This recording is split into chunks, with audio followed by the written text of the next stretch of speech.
Hi guys, David O'Sullivan here, and in this video I'm giving you my picks for the top 10 best films of 2016. Wow, 2016 has flown by, hasn't it? It felt like just the other day I was talking about my best films of 2015, and now all of a sudden 2016 is coming to a close, and it has arrived at that time for me to give you my rundown of the top 10 best films of the year. Now, a couple of quick disclaimers before I begin, and the first is that I have not seen every single film that has come out this year. I saw as many films as I could. I saw all the films I wanted to see except two.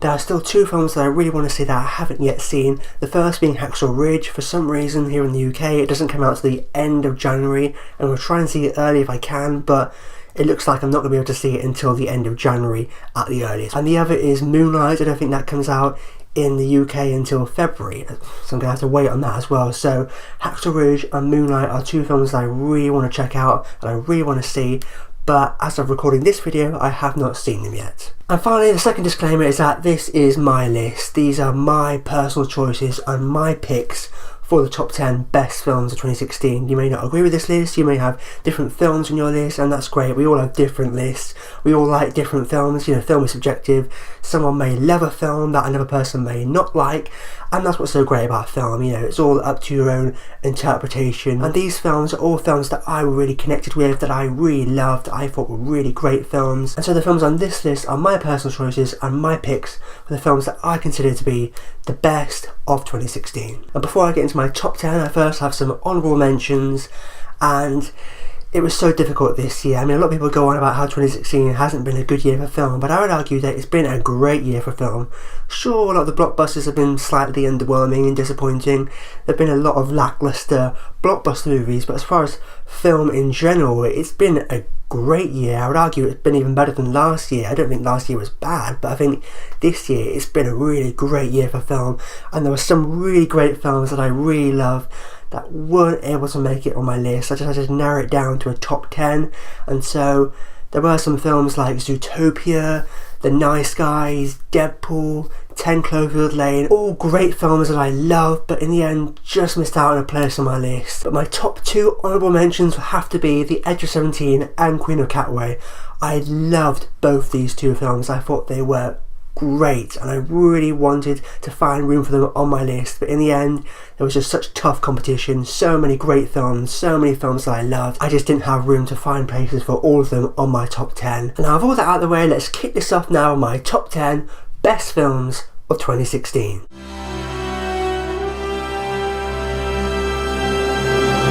The Jungle Book was a film that I absolutely loved. It's one of my personal favourites of the year, and ordinarily I don't like when they remake classic Disney films, but what was so great about The Jungle Book was not only was it a really great film, but it wasn't so much of a straight up remake as more of it was a reimagining of the beloved Disney classic. And that's what I like so much about it, because it wasn't a copy and paste straight up remake of the original. It was similar to the original, obviously story wise, but they added things to it.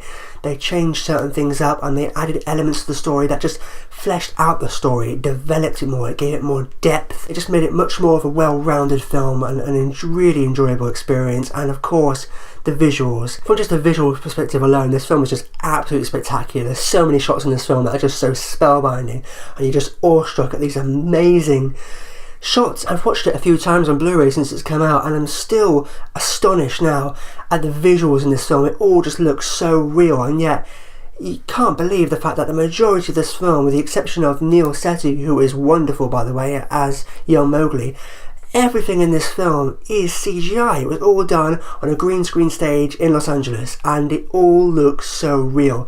Seriously, if this film does not win for best visual effects, it will be a crime, because from just a visual perspective alone, this film was just absolutely astonishing. It was really remarkable, a miraculous visual achievement, I thought, and I really love this film. The characters are just delightful, the performances are great, by the voice acting there from Ben Kingsley, Bill Murray, you know, so many great talents involved in this film, so many great performances, and just really wonderful, fun, exciting, adventurous film. I absolutely love The Jungle Book.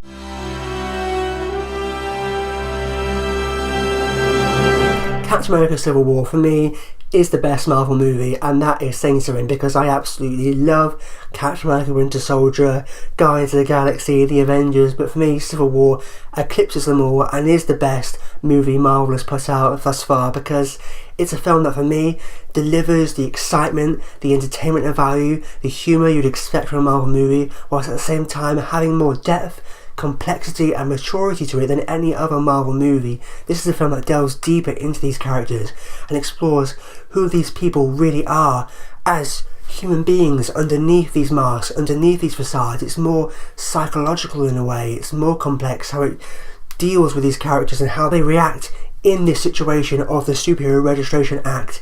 And of course, amazing action sequences, the tunnel chase scene, the airport battle is absolutely amazing. And for me, as great as the airport battle is, the final battle is even better. It's smaller, but it's more personal, and it's more powerful and emotional because of that. Seeing these characters going head to head, essentially in a fight to the death, it's so emotional, so powerful. And for me, Civil War is the best Marvel movie we've had so far, and maybe even one of the best comic book movies we've ever had.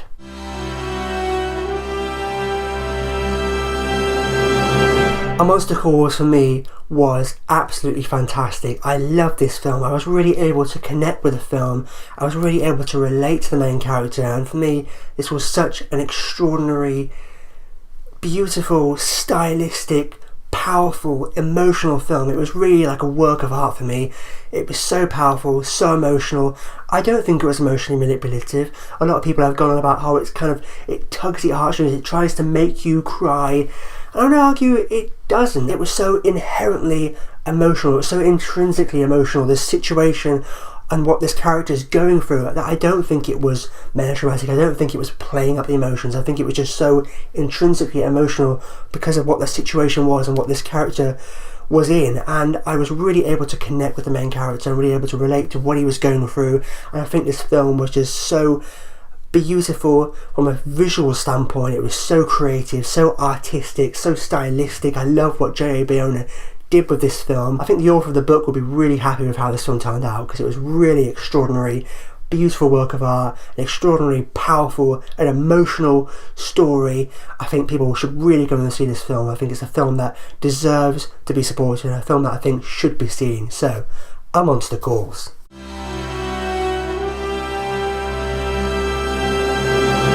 Swiss Army Man was a film that I was really interested in checking out. I really could not wait to see this film, because this is really my kind of film. I love this film so much because of how different it was, because of how unique and original it was. If this was a top 10 most original films of 2016, this would be number one without a doubt, because it was so great, because it was so different, because it was so subversive and unconventional. It was almost self-aware in a way and self-referential, and I love that. It's like it knew it was a film and it played with the codes and conventions and played with the formula of what you'd expect from a typical film, and I love that. It was something I really didn't expect. I didn't expect this film to be as self-aware as it was, and of course the soundtrack was just absolutely incredible. An entire a cappella soundtrack of Paul Dano and Daniel Radcliffe singing essentially, and there was another guy in there as well, and such a great original soundtrack. This film has to make the top 10 best of the year for the soundtrack alone.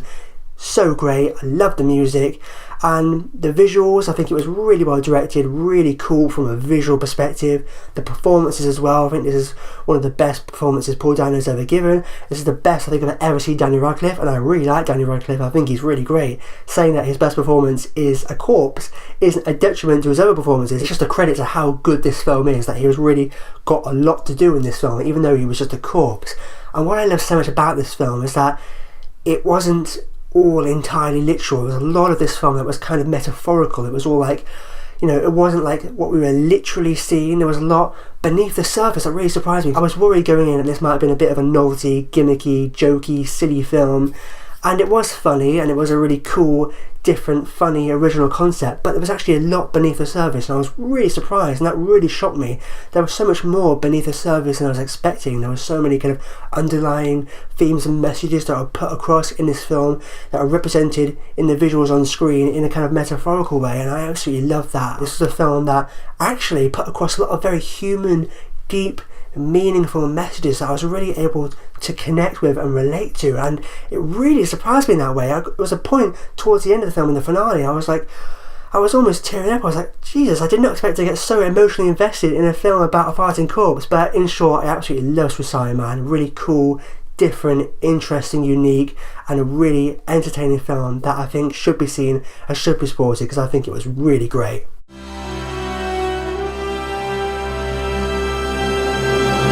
Kubo and the Two Strings was a film that really blew me away. I was not expecting it to be as good as it was, and I was not expecting to enjoy it as much as I did, but it was a really great, epic fantasy adventure film, really, that just happened to be animated. And I've got to admit, I'm not the biggest fan of Leica's films. I'm more of a Disney Pixar kind of guy, but Kubo and the Two Strings really blew me away. A miraculous stop motion CGI achievement, really incredible. I think the voice performances were really great. We had Charlize Theron in there as Monkey, Matthew McConaughey in there as Beetle. They were really great. And for me, what I love so much about this film, more so than any other animated film, apart from one other one, is that it was more mature and more complex than a lot of the other animated films that came out. And I love Disney, I love Pixar, but what made this one so special and what gave this one the edge for me was that it didn't pander to kids. It's a film that all ages can enjoy, maybe even adults can enjoy it even more so, and that's what was so great about it. It was a really great, serious, epic fantasy adventure film that just happened to be an animated film for kids, and Kubo and the Two Strings I thought was extraordinary. I absolutely loved it, so Kubo.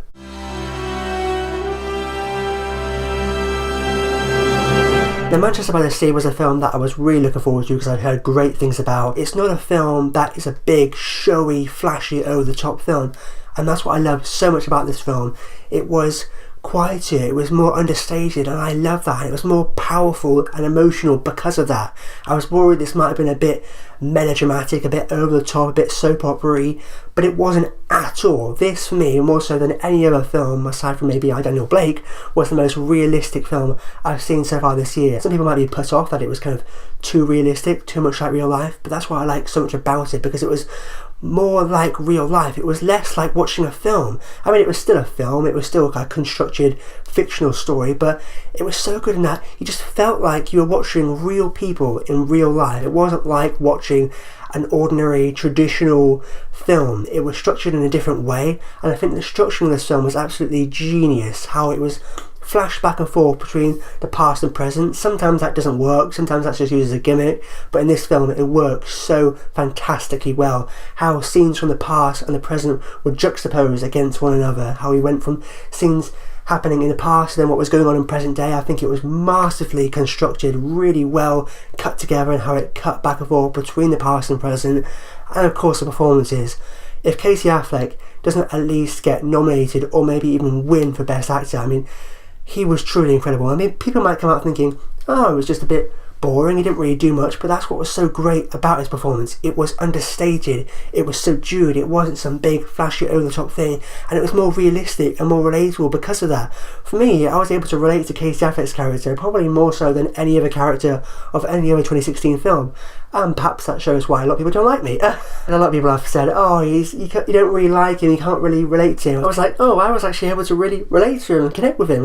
Maybe that shows why a lot of people don't like me. But anyway, I thought Casey Affleck was absolutely fantastic in this film, how he underplayed it. There was not any big emotional outbursts. It was very subdued, and I think it was just an extraordinary performance, and he deserves to be commended. And also the supporting characters, Michelle Williams was great, Lucas Hedges was great as the young boy as well. I think A Monster Calls was really great in terms of being really quite different from a visual perspective, but what I loved about this film was that it was a really realistic depiction of tragedy and loss, and how these characters are struggling to cope with loss, and I think that was really presented so extraordinarily well, so well acted, so well written, so well directed. A really great film. So Manchester by the Sea.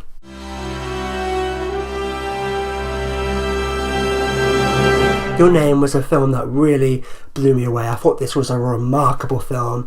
A film, it's not going to be for everyone, obviously it's Japanese, I mean you can watch it dubbed, but I prefer to watch it with subtitles, but a really great film, and I'm not the biggest, most hardcore fan of anime. I'm a big fan of Studio Ghibli, Spirited Away, all those kind of films, but I absolutely love this film.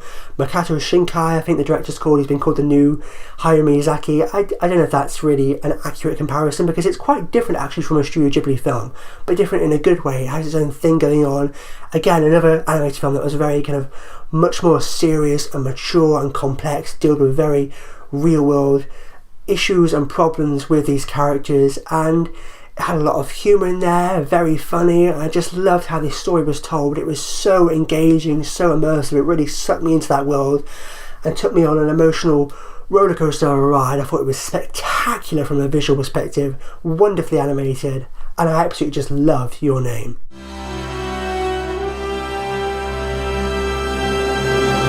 The Hell or High Water was a film, again, another one that blew me away. I thought it was absolutely incredible, and I didn't think it would be as good as it was. Well, I didn't expect to enjoy it as much as I did. I got really emotionally invested and engaged with the characters again. These two brothers on the run. It was almost a kind of like heist, bank robbery, kind of crime road movie, all these different genres blended together into one incredible film. It was like a modern western but a very revisionary western set in the modern day, a crime heist movie almost, with these two brothers on the run, on the road. I thought they were both great. Chris Pine is the more kind of intellectual, methodical, more planning one, and then Ben Foster is the crazy off the rails one. It was a great dynamic between the two of them. Chris Pine and Ben Foster, I think, deserve to be nominated. I don't know if they will or not, but I think they are both fantastic.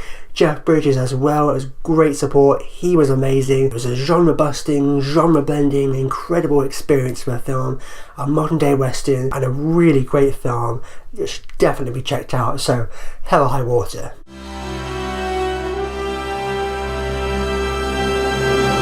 Arrival, for me, was a film that blew me away. I'm a massive fan of science fiction, and I absolutely love this film. If it wasn't for the number one film, this would have easily have got the number one spot. But what I love so much about Arrival was that it's a science fiction film that was more thought-provoking, it was more intelligent, it was more serious, it was more realistic, and that's what I love so much about it.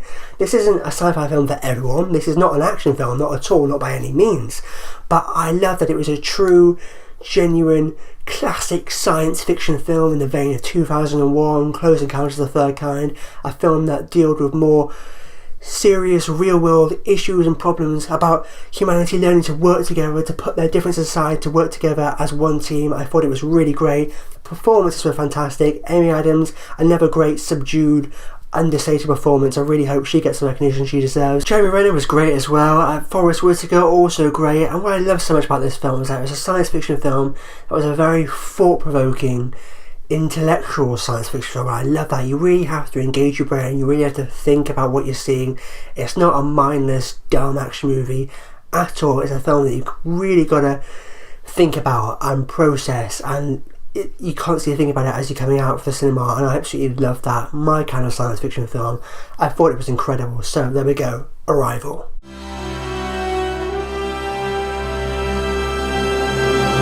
Now, La La Land was a film that I just thought was absolutely phenomenal. I absolutely loved this film.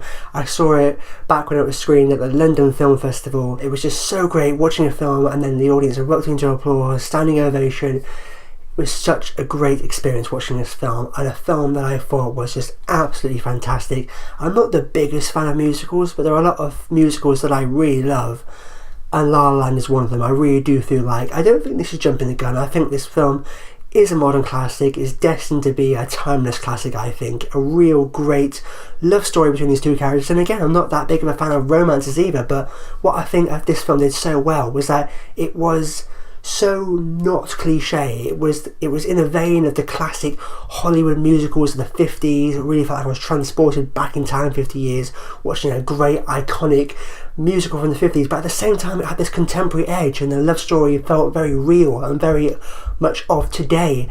And these two characters, Sebastian played by Ryan Gosling and Mia played by Emma Stone, you could really connect with that relationship and relate to those characters. A real great story of how these guys really want to pursue their dreams and live their ambitions, but sometimes sacrifices have to be made, and it's not always perfect, it's not always a happy ending. I thought it was a great story, masterfully directed, phenomenally shot, Loved all the musical numbers, the songs, dances, I thought were incredible, and there's literally not one thing I don't like about La La Land. I absolutely loved it.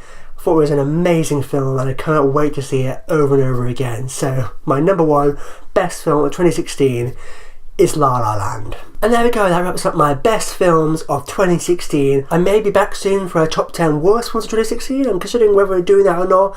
I haven't really seen enough terrible films. I'm more of a passionate fan of great films than I am bad films. I don't really like watching bad films, but I may do a top 10 worst this year, who knows. What do you think about my list, or what are your favourite films of 2016? Let me know in the comments down below. And if you like this and you haven't already, be sure to click subscribe to see more. But for now, I've been David O'Sullivan. I'll see you next time.